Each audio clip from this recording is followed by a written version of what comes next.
நல்லா பேசுவோம், நல்லத மட்டும் பேசுவோம். இன்னைக்கு நாம எதை பத்தி பேச போறோம் தெரியுமா? எப்படி அமைதியா இருக்கணும். என்னது அமைதியா இருக்கிறதா?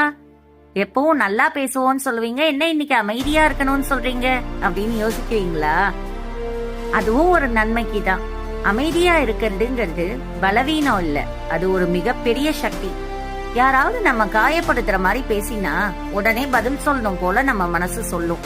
ஆனா அந்த ஒரு நிமிஷம் அமைதியா இருந்தோம்னா பல பெரிய பிரச்சனைகள் தானாவே முடிஞ்சிரும். கோபத்துல பேசுற வார்த்தைகள் நம்மளால திரும்ப வாங்க முடியாது. அது ஒருத்தரோட மனச ஆழமா காயப்படுத்தும். ஆனா அமைதி அந்த தவறான வார்த்தைகளை வராமலே பாதுகாக்கும். நம்ம உணர்ச்சிகளை கட்டுப்படுத்த முடியும்.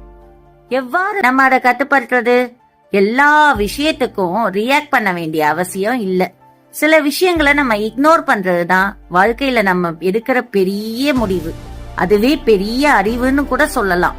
யாராவது கிண்டல் பண்ணாலும் குறை சொன்னாலும் அதுக்கு உடனே பதில் சொல்லாம அமைதியா இருந்தோம்னா அது அவங்களையே யோசிக்க வைக்கும், நம்ம மதிப்பையும் கூட்டும். அமைதியா இருந்தா மனசு தெளிவாகும், யோசனை சரியாகும், நம்ம முடிவுகள் எல்லாம் நம்ம உயர்த்தக்கூடிய சக்தியை கொடுக்கும். அதே நேரத்துல எப்ப பேசணும், எப்படி பேசணும், எப்போ அமைதியா இருக்கணும், இதெல்லாம் புரிஞ்சுட்டு நம்ம வாழ்க்கைய நடத்தணும்னா அதுதான் கரெக்டான சமநிலையான வாழ்க்கை. தேவையான இடத்துல தைரியமா பேசுவோம், தேவையில்லையா அந்த இடத்துல அமைதியா இருப்போம். நல்லா பேசுவோம், நல்லத மட்டும் பேசுவோம், பேச வேண்டிய இடத்துல மட்டும் பேசுவோம். சரியா? இந்த வீடியோ உங்களுக்கு பிடிச்சிருந்தா லைக் பண்ணுங்க, ஷேர் பண்ணுங்க, சப்ஸ்கிரைப் பண்ணுங்க அண்ட் பெல் பட்டனை கிளிக் பண்ணுங்க. தேங்க்யூ.